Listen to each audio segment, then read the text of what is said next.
Shalom and welcome. My name's Joseph Roberts. I'm gonna talk to you a little bit about Hanukkah, some of the traditions, and why we even celebrate this feast. The feast has several names. The main name that most people know it is Hanukkah. Most people don't know what Hanukkah means. It actually means dedication. And it's a resemblance of the time when the Maccabees actually rededicated the temple, and it's a celebration of the time when they were able to rededicate the temple, which we will get into the story here in a bit. It's also called the Festival of Lights, and the reason why they call it that is because they've developed a tradition of a Hanukkah, which is different than a menorah. Menorah, which we'll talk about, that actually comes from the temple, has 7 branches. Well, this one has 9, and it's to represent the 8 days of Hanukkah. Okay, the Feast of Hanukkah actually starts on the 25th of Kislev, and it goes for 8 nights. And each night there'll be another candle, and I'm going to talk a little bit more about this tradition later. But this is not a menorah. Some people call it a Hanukkah menorah, but it is actually a Hanukkah. And it's a tradition. It's a way we count the 8 nights. But when you have all the candles lit, it really lights up the place. And we're supposed to put these candles, when we light them, we're supposed to put them in a place where they could be seen outside. It's actually a testimony to the person that is inside the house projecting light, and we'll get to that in a minute too. First, I want to start off by reading John chapter 10. I'm going to start with verse 22. It says, "Now it was the feast of dedication in Jerusalem, and it was winter. And Yeshua walked in the temple in Solomon's porch, and the Jews surrounded him and said to him, 'How long do you keep us in doubt? If you are the Messiah, tell us plainly.' Yeshua answered them, 'I told you, and you did not believe the works that I do in my Father's name. They bear witness of me, but you do not believe because you are not my sheep. As I said to you, my sheep know my voice, and I know them, and they follow me. And I give them eternal life, and they shall never perish, neither shall anyone snatch them out of my hand. My Father, who has given them to me, is greater than all, and no one is able to snatch them out of my Father's hand. I and my Father are one.' Then the Jews took up stones again to stone him, and Yeshua said to them, 'Many good works have I shown you from my Father. For which of these works do you stone me?' And the Jews answered him, saying, 'For a good work we do not stone you, but for blasphemy, because you, being a man, make yourself to be God.'" A lot of things going on here. I'm not going to be able to get to everything in this. I can teach a whole message on just this itself. First thing we notice, though, is that Yeshua is in the temple in Jerusalem during the Feast of Dedication. I've seen and heard a lot of people take issue with the idea that Yeshua was celebrating the feast. Well, it just says he was there. Well, John wouldn't have even mentioned the feast if it didn't mean something for him to be there at the Feast of Dedication. Not only that, he used this occasion to identify himself not only as the Messiah, but also one with the Father, which, as you can see, the Pharisees and the scribes at the time that were there were very upset about this. It actually is an identification that doesn't mean a whole lot to us in English. You know, we see things like the Feast of Dedication in English. People didn't really connect the two until people started learning a little bit of Hebrew and this Hebrew roots thing. A lot of Hebrew roots people do not celebrate the Feast of Hanukkah, and they believe that it's something that we should not do because it is a tradition. A lot of things that they'll say, mainly, the one I hear the most is, it's not a commanded feast. Well, let me introduce you to 2 different types of children or students. The first one sees the Torah as instruction and training, something that is beneficial, okay? When a parent teaches their children things, okay, whether it be a commandment or a rule of the house or just a way to do things, they look at this as instruction, as in something that will benefit their life and how to carry out their halakha, which means the way we walk. If we look at things this way, we look at things as beneficial. We get constructive criticism. We get things. Now, the second child I'm going to look at here is one that looks at these things as have-tos. Things that, I'm under the bondage of this. And the Torah, as we know from what Yeshua said, the Torah is not burdensome. Yeshua said that my burden is light and my yoke is easy. So when he says these things, he's talking about the idea that we're training you in the correct ways, and we're not putting a burden on you, but rather giving you instruction. However, there's still the rebellious child, which is the second child that we're talking about. This child looks at things like traditions and commandments as have-tos.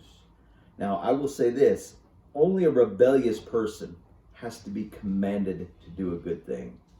Now, this leads us into what is the Feast of Hanukkah and why are we celebrating it? And we will decide whether or not this is a good thing or not. That's the question. Not that it's commanded or not. We don't have to be commanded to help people. We have to be commanded to do certain things in the Torah. But most of us who embrace Torah and love Torah want to learn the ways that the Father wants us to walk. And we find very, very soon that it's very beneficial for our lives. And it no longer becomes a burden, but rather instruction and training. And on the heels of this instruction and training in the Torah, you have traditions which help us amplify the commandments, meaning it shows us the correct way to do things. The Torah doesn't give us all the information. It tells us to wear tassels on the corners of our garments. It doesn't tell us how to tie them. And it doesn't tell us instructions on how they should be tied onto your clothing. So on those things, you have to rely on tradition and culture. When we reject traditional things and traditional feasts, we actually start to reject the culture of the Torah and the people who the Torah was written to and the ones who have embraced it for thousands of years. And if we take away that traditional understanding and that culture, we lose the information.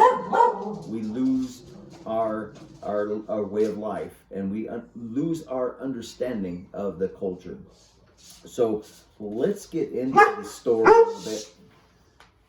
Let's get into this story. Israel, at the time about the Maccabees, just before the takeover of the temple, which I'm going to get to in a minute. Just before this, we started to have a lot of Greek influence in Israel at the time. Okay, the children of Israel many of them started to become Hellenized, which means they started embracing Greek understanding and Greek traditions. In the church world, we would call it secularism. They started embracing the secular ideas of the Greeks, which we know the Greek understanding and the Greeks were not keeping Torah. They were not keeping and embracing God. In fact, their very understanding of God was very different. But there was a man named Antiochus Epiphanes, which his name actually means manifest divine. He took over the throne, and many people call him Antiochus the madman, which sounds very similar in the Greek, if you say it in Greek.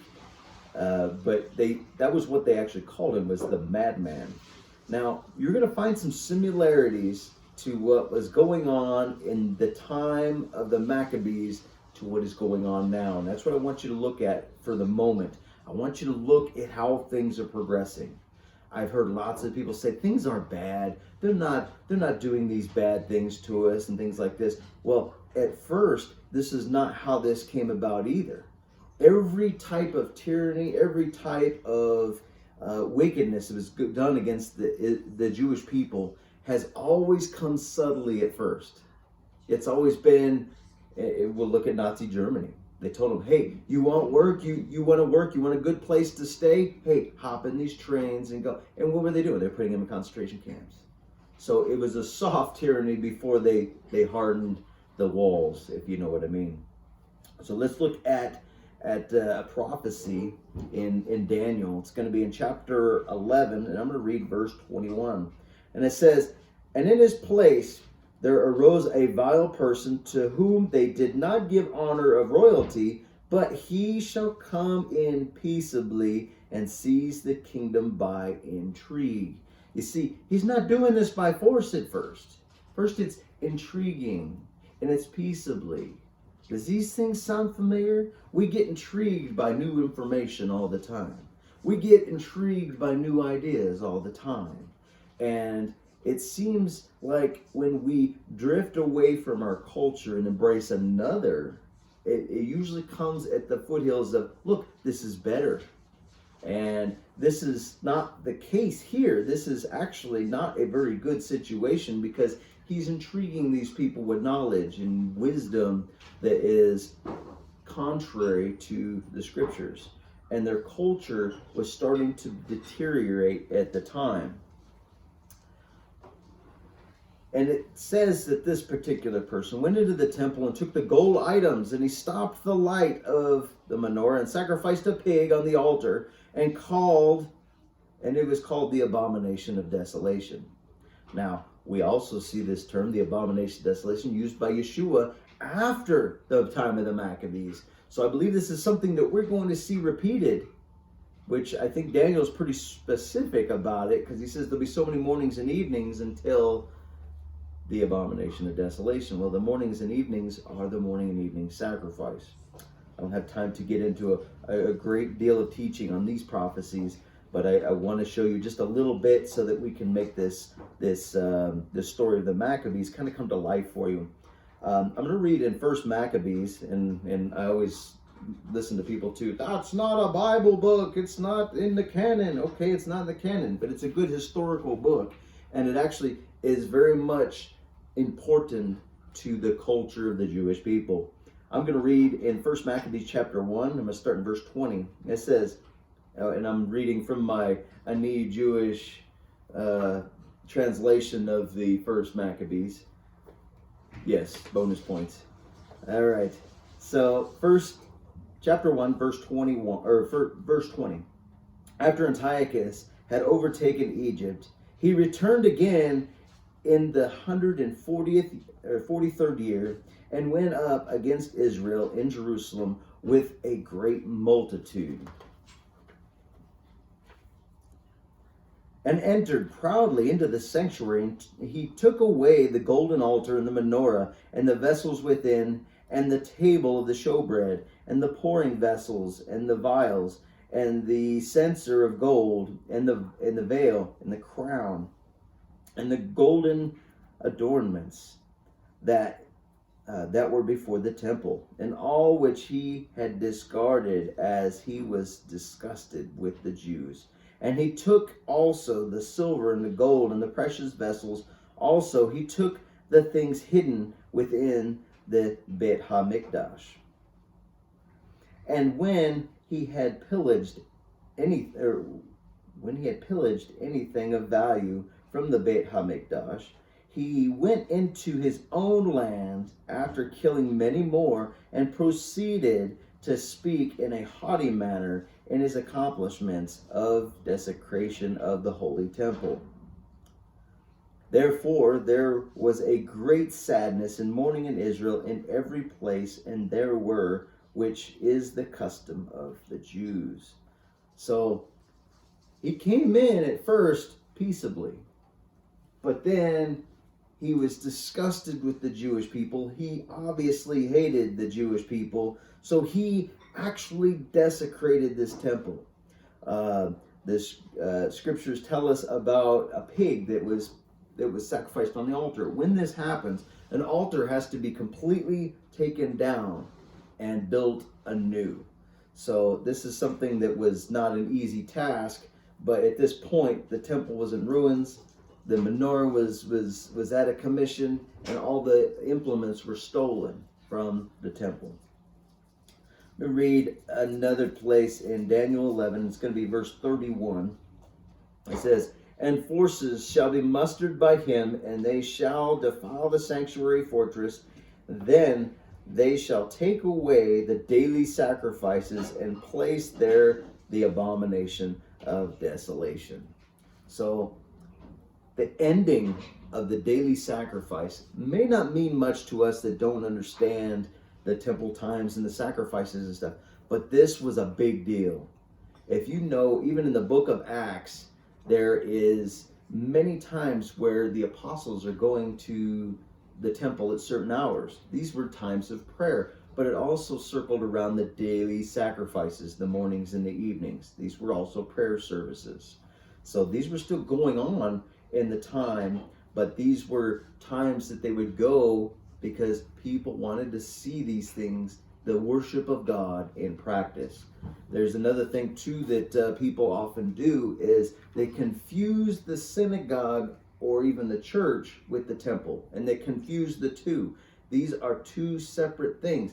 Now, true, the modern synagogue is designed after some of the temple worship. It truly is. It was a way that the sages were able to keep the culture of the Jewish people and some of the essence of the Torah commandments in practice. So what is this big issue? Obviously, the sacrifices weren't done. Now, one thing that the Feast of Hanukkah actually emphasizes on is the menorah. And there is some stories about the menorah and the miracle of the menorah, which is actually a legend, which I'm going to get to in a minute. Now, the menorah, let me read this from Leviticus 24. It says, "Then Hashem spoke to Moses, saying, command the children of Israel that they bring you pure oil of pressed olives for the light to make the lamps burn continually. Outside the veil of the testimony in the tabernacle of meeting, Aaron was to be in charge of it from evening until morning before Hashem continually, and it shall be a statute forever in your generations. And he shall be in charge of the lamps on the pure gold lampstand before Hashem continually." This word forever, olam, it means forever. So this is a big deal because the priests were in charge of not only the oil, but making sure that the menorah is continually burning day and night. Now, when the menorah was stopped, this actually violated this commandment. And who is responsible for keeping these lights going? The priests were. Who is responsible for the oil? The priests were. In fact, the priests would make vials of oil for the menorah. They would have to kosher it, make sure that the oil was pure, make sure it was from the proper source and it was not defiled by anything. And they would actually put a seal on top of these vials. Okay, this is going to be important here in a minute. What is the purpose of the menorah? Well, it gave light to the inside of the tabernacle. The tabernacle, or the temple in the Beit HaMikdash. It represents the light of the Father that is also the light that the Messiah brought. Okay? In the very first book, Bereshit, Genesis, chapter 1, verse 3, it says, "Then God said, let there be light, and there was light." So from the very beginning, one of God's priorities was to bring light to the earth. Now this is before he made the sun and the moon. So which light are we talking about here? This is the light of the Father. And there'll be a time where we won't need those lights because he will be our light. It says in the coming kingdom. But the first priority was light. And in John 1, it says, "In the beginning was the Word, and the Word was with God, and the Word was God. And he was in the beginning with God, and all things were made through him. And without him nothing was made that was made. In him was life, and the life was the light of men." 1 John 1:5, it says, "This is the message which we have heard from him and declared to you, that God is light, and in him there is no darkness at all. And if we say we have fellowship with him and walk in darkness, we lie and we do not practice the truth. But if we walk in the light as he is in the light, we have fellowship with him and one another. And the blood of Yeshua HaMashiach, his son, cleanses us from all sins."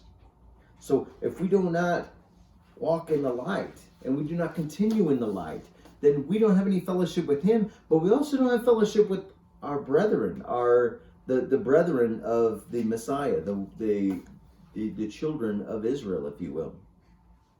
So we ourselves do not have our own light. We can only shine the light that was given to us. Yeshua came, he brought the light, which is the light that he imparted to us. We're much like the moon. The moon sits up, but it doesn't have its own light, unless you ask the flat earthers. It sits as darkness. However, when it reflects the light of the sun, that we cannot see at nighttime, but it reflects it from the moon, it gives light to us. We have to be much like the moon, where we reflect the light of Messiah, and we're supposed to shine it before men.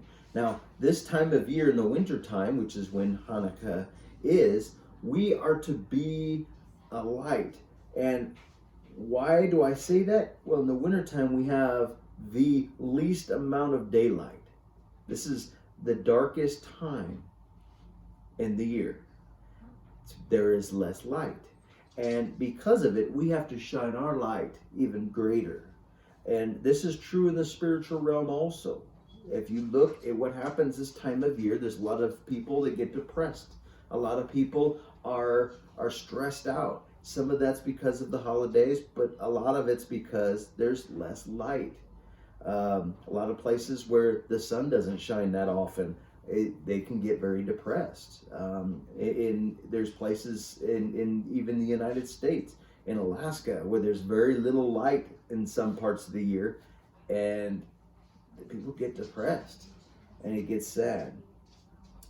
So in this time where people are getting depressed and stressed out, we can actually be a light for them and lift them up and build them up during this time of year, which is kind of ironic that the Feast of Dedication happens during the winter time, where it is a festival of lights. 1 John 2:9 says, "He who says he is in the light and hates his brother is in darkness until now." Oh, I don't know how many people tell me all the time, I'm in the light, I'm a believer, but yet they mistreat their brethren. This should not be so. Ephesians 5:8 says, "Once you were in darkness, but now in union with the Lord you are light. Walk as children of light, for the fruit of light is all goodness, righteousness, and truth, trying to learn what is pleasing to the Lord, and take no part in the unfruitful deeds of darkness, but rather expose them." How do you expose the deeds of darkness? You shine light on them. It is the proper thing to do, and we are to expose wicked deeds and evil. Now, what diminishes this light? Well, sin does. Sin diminishes the light that we project. We are only able to project light if we are walking in the light, if that makes sense. Now, after the temple was defiled, there was a priest, a Levite priest. His name was Mattatyahu, or Matthias. He was a Levite, and he taught his sons the true ways of the Father. He was one that instructed in the Torah, and they mourned for the temple. His family, being led by one of the older sons, Judah Maccabee, revolted against the armies of Antiochus and took back the temple, and they rededicated it. This is what the feast is about. The feast is about they were being ridiculed. They were not allowed to study Torah anymore. They were not allowed to keep their practices anymore. Sorry, COVID-19 people, you people that think that we need to be shut down and not go and fellowship with one another and keep the Jews from meeting in numbers greater than 10, which is what's required for a minyan. These things, it is a disaster that is being used to stop religious practice and culture. Sound familiar? This is very similar. We are actually being controlled in this time, which is very scary and frightening for us. So at what point are we going to have to stand up and say, no, I'm not going to lose my culture?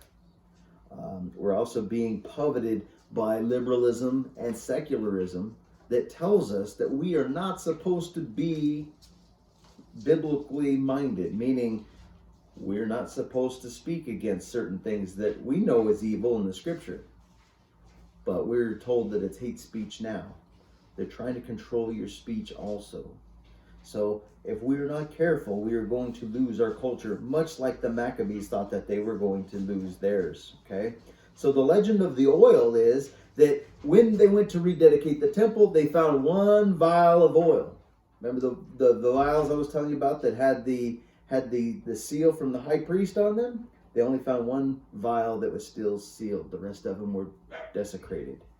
So as the legend goes, is they had a dilemma. Did they wait until they can make more oil, or do they light the menorah, believing that they will be able to make oil in time to keep the menorah burning? Well, the dilemma they had was, do we light the menorah or do we wait?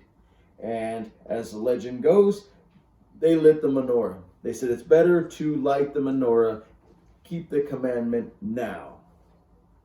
And they believed in a miracle. Well, as the legend goes, 8 days the menorah burned with 1 day's worth of oil, and they were able to make more oil by that time, and it burned continually. This is where the legend of the menorah and the 8 days comes from. Not only that, it takes 8 days to rededicate the temple. Okay, this was also synonymous with the 8 days. The word in Hebrew for oil is hashemen.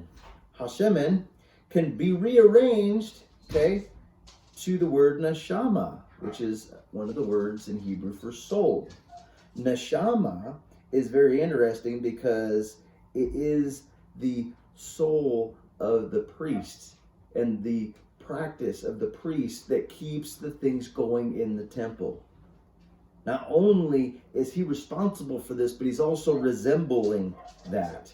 And Proverbs 20:27, it says, the spirit, neshama, of man is the lamp of Adonai, searching all his innermost being. That's interesting. So, who's responsible for keeping the light going? And I've said this to my congregation many times. The job of the leadership is to keep the oil going so that people will still be light rather than darkness. That hinges on leadership many times. And it is up to the leadership to make sure that the pure oil is going into people. When you pour information and teaching into people, they need to realize that this is to keep the fires going. And it's a spiritual concept that is as a representation of a physical thing. Hashemen can also be rearranged again, and it could be the word shemone, 8. So interesting, because 1 day of oil lasted 8 days, and one vial lasted for the 8 days. Better to be a light than to not be a light, correct? So if you get an opportunity to be a light, you need to do that. You need to be that light, and the Father will make sure that light keeps going inside of you for his purposes and need. So let me introduce you to another tradition, which is kind of interesting, and it's called a dreidel. And it's kind of a game that you play, and it's got 4 sides on it. Okay, the dreidel, at least in the diaspora outside of the land of Israel, has the letters Nun, Gimel, Hey, and Shin. Okay, has these letters, and the word or the term that it comes, that its representation of is Nes Gadol Haya Sham, which means a great miracle happened there. Kind of interesting that it means that, but yet the same letters on the dreidel, also write out a word, Goshana, which is the place where when the children of Israel went down to Egypt with Joseph, when Joseph was the viceroy, and he gave them a land. You remember, in the English we see it as Goshen. Goshana is what it is in Hebrew, and it's the exact same letters as on the dreidel. Kind of an interesting tradition. Another traditional understanding of this is Goshana also has the gematria, the numerical value. Each letter has a particular number for them, right? So each Hebrew letter has a number assigned to it. When you add up the numbers on this dreidel, or for the word Goshana, you have the number 358. It is also the same gematria for the term or the title Mashiach. So there's a lot of connecting things to this feast and its traditions that most people don't realize. And without some of these traditions, we lose understanding of these things. So for most people, Hanukkah doesn't mean anything. They think it's about presents. They think it's about, lighting candles. It's actually a whole lot more than that. So there was a discussion that happened, as usually what happened, between Hillel and Shammai. Hillel and Shammai were two rabbis that existed and were teaching and were quoted many times by the Messiah himself, as well as written down in the Talmudic books. But there was a discussion that they had about the menorah themselves. They thought, okay, how are we supposed to light the menorah? What's the proper way to, not the menorah, but the Hanukkah? What is the proper way to do it?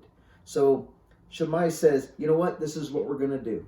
We're going to light all the candles, all 9 of them. We're going to light all of them on the first night, and then the next night we'll diminish 1. And then the next night. And the reason he said this is because the light that exists in the world is diminishing every day. So it's actually diminishing, so we're going to light all the candles, and we're going to let them diminish throughout the feast. Well, Hillel was more of a pessimistic kind of guy, an optimist, or not a pessimist, an optimist, where he believed that, no, we're going to light 1 the first night. So we'll light the Shamash candle, and we'll light the first night. And then we'll light the next night. And then at the end of the feast, we'll have more light, which we're supposed to be as people growing in holiness. As you remember that the light, the fruit of the light, one of them is holiness. And when we light more, we want to become greater lights as time goes on. And it's also true, too, that there are more people on the earth today. There are many, many, many, many more believers as we grow. We're supposed to continue to make more and more disciples as we go. So Hillel's idea was we need to make the light even greater as the feast goes on. So as the tradition that most people do for the Hanukkah is they light 1 the first night, they'll light 2 the next night, and so on.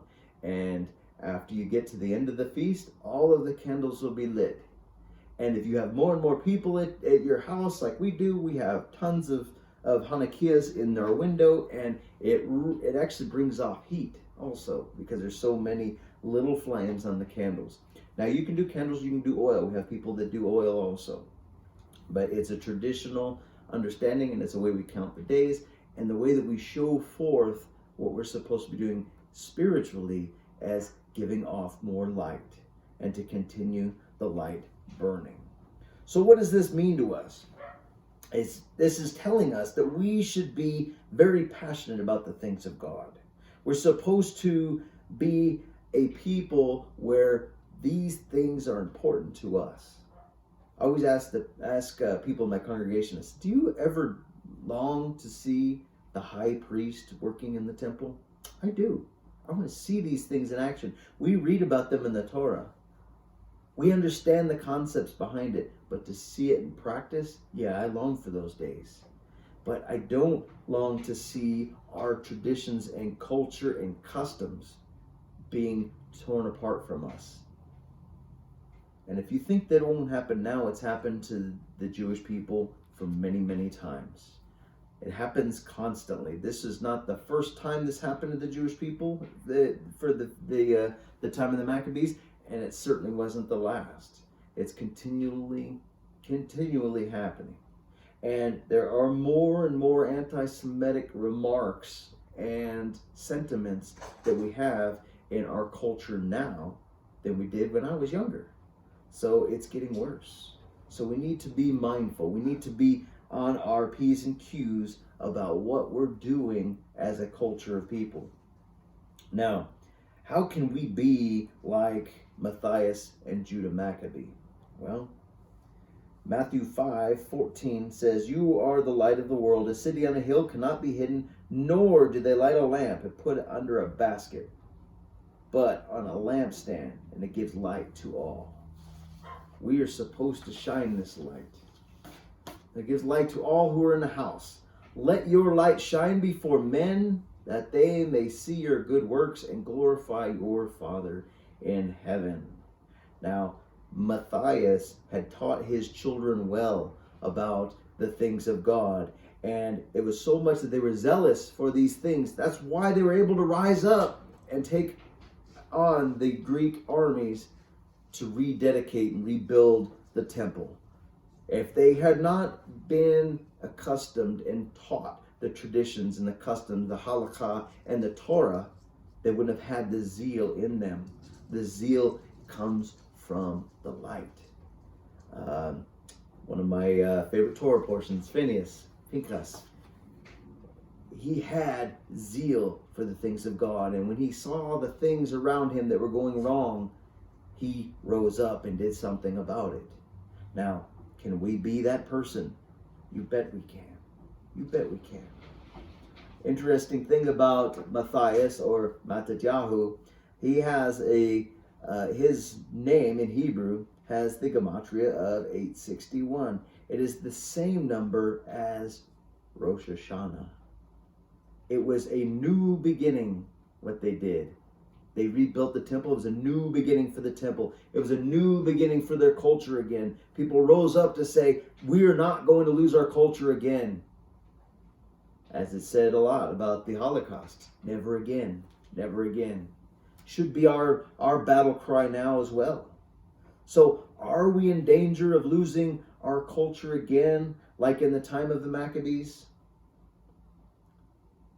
We need to take a stand to protect our faith and our culture.